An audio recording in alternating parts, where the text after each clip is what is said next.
और हम इंतजार कर रहे हैं ये सरकार कब ऑफिशियल अनाउंसमेंट करके एनएलयू जो है वो जम्मू को देगी, और तब तक ये प्रदर्शन, ये आंदोलन रुकने वाला नहीं है और ये इसी तरीके से लड़ाई सड़कों पर जारी है। लोकतांत्रिक प्रक्रिया के तहत डेमोक्रेटिक तरीके से हम इस लड़ाई को लड़ रहे हैं और लड़ते रहेंगे जब तक एनएलयू जम्मू को नहीं मिल जाती। लगभग एक साल पहले 9 जून 2025 को एक नोटिफिकेशन जम्मू कश्मीर सरकार द्वारा निकाला गया था नायब तहसीलदार की भर्ती के लिए, जिसमें 75 पोस्टें थी और उसमें उर्दू की अनिवार्यता रखी गई थी। पर जम्मू कश्मीर भारतीय जनता पार्टी ने उसका पुरजोर विरोध किया था, क्योंकि जम्मू कश्मीर के अंदर स्टेट ऑफिशियल लैंग्वेजेस एक्ट पारित होने के बाद जम्मू के अंदर 5 ऑफिशियल भाषाएं थी, हिंदी, उर्दू, डोगरी, कश्मीरी और इंग्लिश। और हमने कहा कि सबके साथ इक्वल ट्रीटमेंट होना चाहिए, और उसका संघर्ष जब हमने किया और संघर्ष के बाद कुछ नहीं निकला तो हमको कैट जाना पड़ा। कैट से ऑर्डर लिया और कैट ने उस प्रक्रिया पर रोक लगाई, और रोक लगाने के बाद आज जिस तरीके से 10 अप्रैल को नए रूल्स निकाले गए हैं, उससे में उर्दू को निकाला गया है। अब उर्दू की अनिवार्यता कहीं पर भी नहीं है, जहां पर मैं एक तरफ सभी नौजवानों को बधाई देता हूं, शुभकामनाएं देता हूं,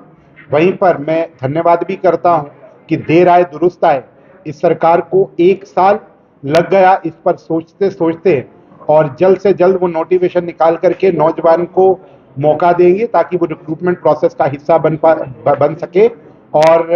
नायब तहसीलदार के लिए भर्ती के लिए अपना आवेदन भर करके उसके लिए अपीयर हो पाए।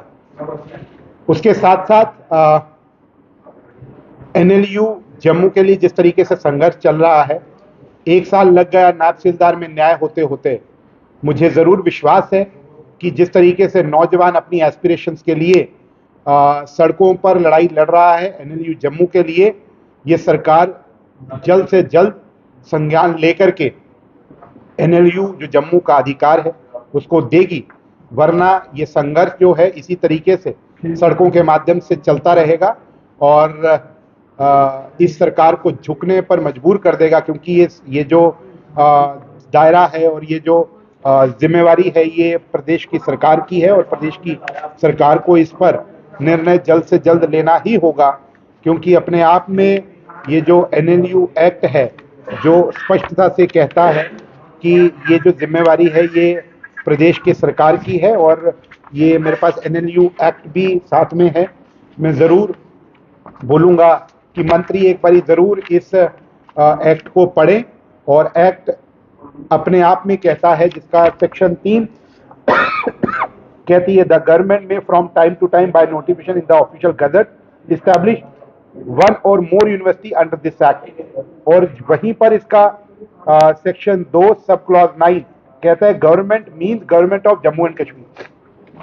तो ये जम्मू कश्मीर सरकार की जिम्मेवारी है, और जम्मू कश्मीर सरकार को इस पर संज्ञान लेते हुए जल्द से जल्द जम्मू कश्मीर के नौजवान को जम्मू के नौजवान के साथ न्याय करते हुए उसको ये देना पड़ेगा। और उसी के लिए हम संघर्षरत भी हैं। 1 साल लग गया नायब तहसीलदार के लिए गुड सेंस प्रिवेल करते करते। मुझे लगता है कि 1 साल इनको एनएलयू देने के लिए नहीं लगेगा। एनएलयू जल्द से जल्द दे दी जाए, वरना आने वाले समय पर ये आंदोलन सड़कों पर आपको बहुत भारी पड़ेगा और आपकी जिम्मेवारी होगी पूरी इस आंदोलन के पीछे।